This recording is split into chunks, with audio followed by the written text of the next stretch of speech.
बिस्मिल्लाहिर्रहमानिर्रहीम। अस्सलाम वालेकुम। Welcome to Zaika with Talat. कैसे हैं आप सब? अल्लाह आपको अपनी अमान में रखे, जहाँ भी रहें खुश रहें, आबाद रहें। आज मैं आपको बड़ा स्पेशल किस्म की रेसिपी बताने लगी हूँ। ये एग पराठा है, इतना टेस्टी बनता है और आमलेट अलग बनाने की ज़रूरत नहीं पड़ती। दोनों चीज़ें इकट्ठी बन जाती हैं और बड़ा मज़े का बनता है। इसको आपने ज़रूर इस रेसिपी को ट्राई करना है। चलिए बनाना शुरू करते हैं। ये एक पराठे की रेसिपी आपको बताने लगी हूँ। एक अंडा लिया है मैंने, थोड़ा सा प्याज बारीक कट कर लिया है, ये सब्ज़ वाली मिर्ची एक ली है बारीक सी मैंने, थोड़ी सी हल्दी से ज़रा आमलेट का कलर खूबसूरत आता है। थोड़ी मिर्चें ली हैं मैंने, तुरक, नमक और सब्ज़ धनिया। ये चीज़ें आप अपनी चॉइस से कम ज़्यादा कर सकते हैं। ये सारी चीज़ें जो हैं आमलेट की तरह आपने इसमें मिक्स करके रख लेनी है पहले। उसके बाद रोटी तैयार करनी है। ये आपने एक दफ़ा बना के तो फिर आपको इतना इजी ये लगेगा पराठा बनाना, तो बड़े मज़े से और बड़ा झटपट से बन जाता है।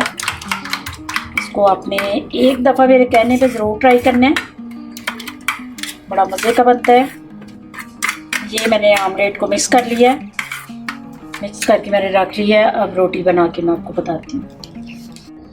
ये आपने रोटी के जितना आटा लेना है, तो रोटी की रेसिपी मैंने आपको पहले बताई है। मैं इंशाल्लाह ताला फिर एक दिन इसको रिपीट कर दूँगी। ये आपने इस तरह करके तो इसके ऊपर थोड़ा सा खुशका डालना होता है, फिर किनारों से इसको पहले बारीक करना है। जब भी रोटी बनाएं तो ऐसे पकड़ के, तो इतना अच्छा ये फुलका तैयार होता है।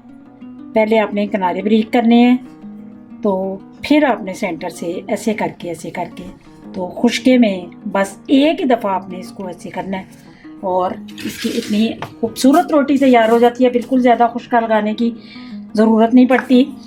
ज़्यादा खुशका लगाने से जो रोटी है वो खुश्क हो जाती है और अकड़ जाती है। इसी खुशके में मैं आपको रोटी बेल के बताती हूँ। ये देखिए, जितना भी आप इसको बड़ा करना चाहें तो बड़ा कर सकते हैं। ये रोटी तैयार हो गई है। पतली सी रोटी आपने बना के तवे पे डाल देनी है।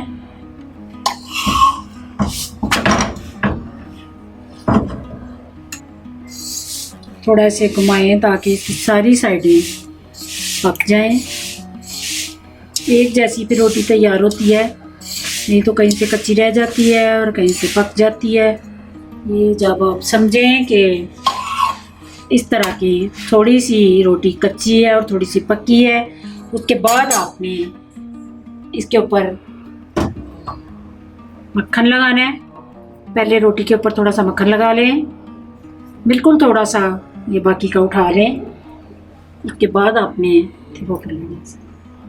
उसके बाद आपने आमलेट को इसके अंदर रोटी के ऊपर डाल के, तो इस तरह आपने को फैला लेना है।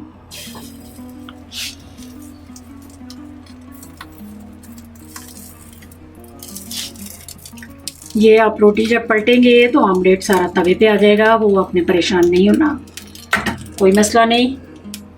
फिर थोड़ा सा आपने मक्खन डालना है ताकि जब आमलेट तैयार हो तो वो मक्खन के अंदर तैयार हो। ये बहुत मज़े का आमलेट बनेगा।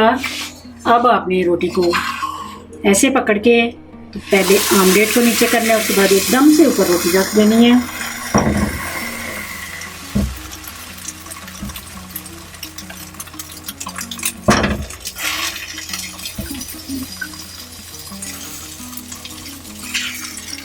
ये थोड़ा आमलेट साइड पे कर दें। बाकी का आमलेट पूरे का पूरा साथ से वो साइड भी तैयार हो गई है और साथ आपका आमलेट भी बन गया है। ये देखें कितनी खूबसूरत आमलेट वाली रोटी तैयार हुई है। इसको आप तवे पे ही कट कर लें।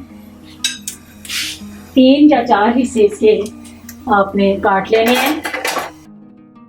ये 4 हिस्सों में मैंने इसको कट कर लिया है। ये देखिए, ये इस तरह आप आराम से पकड़ के, तो एक हिस्सा खा सकते हैं। इसको चाय के साथ भी यूज़ करें या वैसे भी इस रोटी को खाएं तो इतनी मज़े की ये आमलेट वाली रोटी तैयार हुई है।